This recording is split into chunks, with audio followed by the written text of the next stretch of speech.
بسم اللہ الرحمن الرحیم. السلام علیکم to all of you. Ninth class. Today we will be discuss about the two nation theory, origin and evolution.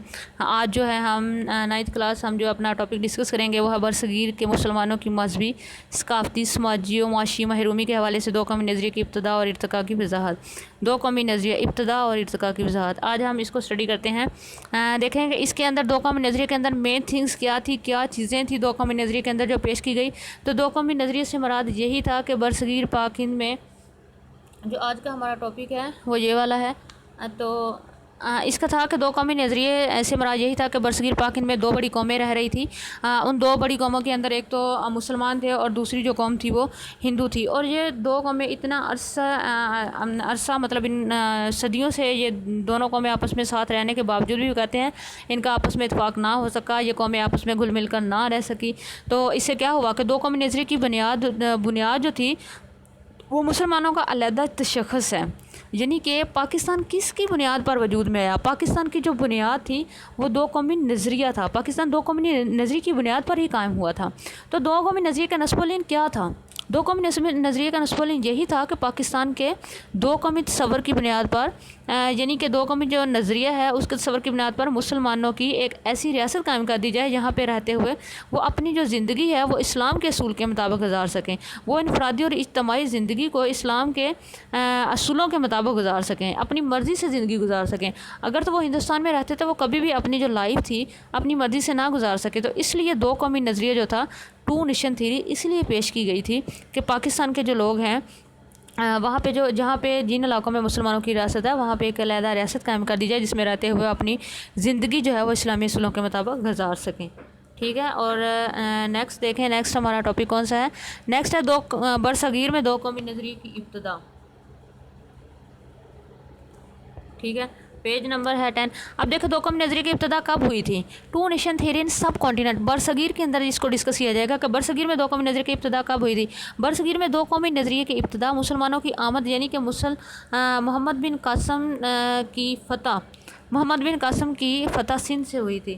اب دیکھا جائے تو جب 712 میں محمد بن قاسم نے سندھ کو فتح کیا تو تب ہی برصغیر میں مسلمانوں کی جو دو قومی نظریے کی ابتدا ہو گئی تھی. ٹھیک ہے، جب اس نے محمد بن قاسم نے سندھ کو فتح کیا تھا 712 میں، اور 17 سال کی عمر میں محمد بن قاسم نے سندھ کو فتح کیا تھا. اب 712 میں کہتے ہیں کہ عرب نوجوان سپہ سالار جو تھے محمد بن قاسم نے جو سندھ کا راجہ داہر تھا اس کو شکست دی 712 میں، کیونکہ جو راجہ داہر تھا وہ سندھ کا راجہ تھا.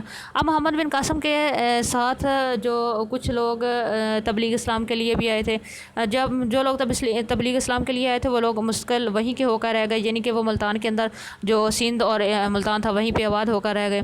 اب محمد بن قاسم نے کیا کیا، جب راجہ داہر کو شکست دی اس کے بعد اس نے لوگوں کے ساتھ مطلب بہت اچھا سلوک کیا، رواداری حسن سلوک سے پیش آئے، اس نے انصاف قائم کیا، رواداری کے ساتھ اس نے رواداری قائم کی، اور اس کی رواداری سے، اس کے حسن سلوک سے، اس کے انصاف سے لوگ اس قدر متاثر ہو گئے کہ وہ تو اس کو دیوتا ماننے لگ گئے. اب اس کے بعد کیا ہوا کہ جو تبلیغ کرنے والے لوگ جو تھے جو آگے وہیں پہ آباد ہو گئے تھے، یعنی کہ سندھ اور ملتان میں جو محمد بن قاسم کے ساتھ لوگ آئے تھے وہ وہیں پہ جو آباد ہو گئے تھے، انہوں نے کیا کیا، انہوں نے اسلام کی تبلیغ پھیلانا شروع کر دی. یعنی کہ انہوں نے لوگوں کو اسلام کی سیدھی اور سچی راہ دکھائی اور توحید کی راہ دکھائی، ان کو اسلام کی طرف راغب کیا. اور پھر اس کا کیا نتیجہ نکلا؟ اس کا نتیجہ یہ نکلا کہ یہ جو لوگ تھے وہ بخوبی اسلام کے دائرے میں داخل ہو گئے. ٹھیک ہے. اس کے بعد کیا ہوا؟ اس کے بعد جو تھا وہ غزنوی دور شروع ہوا. اب غزنوی دور کب شروع ہوا تھا؟ غزنوی دور جو تھا 1003 سے لے کے 1226 تک محیط رہا غزنوی دور. اس کو آپ انڈر لائن بھی کر لیں ساتھ ساتھ. غزنوی دور جو تھا وہ کب شروع ہوا؟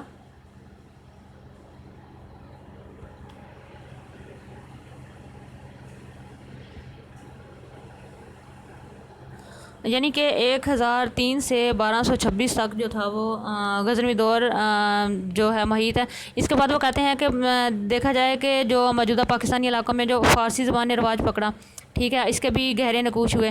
اب 1206 میں قطب الدین ایبک نے دہلی سلطنت کی بنیاد رکھی قطب الدین ایبک نے.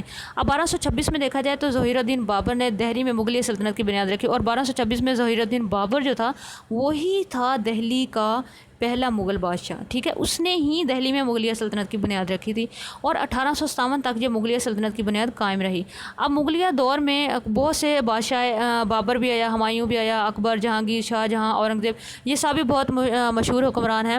اس کے بعد جو آخری جو بادشاہ حکمران آیا تھا وہ تھا بہادر شاہ ظفر، مغلیہ دور کا، ٹھیک ہے۔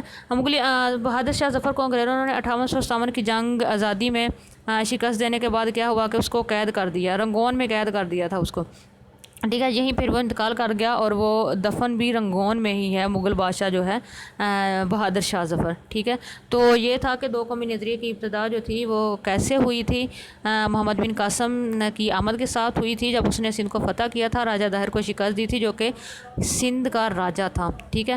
تو آج جو ہے ہم اسی کو ڈسکس کریں گے۔ نیکسٹ ہم سر سید احمد خان دو قومی نظریہ جو تھا اس کو ڈسکس کریں گے۔ سو کلاس 9 پلیز سیریس لیں اسٹڈی کو، اور اس کے کانسیپٹ آپ لوگوں نے کلیئر کرنے ہیں۔ سو ٹیک کیئر اینڈ اللہ حافظ۔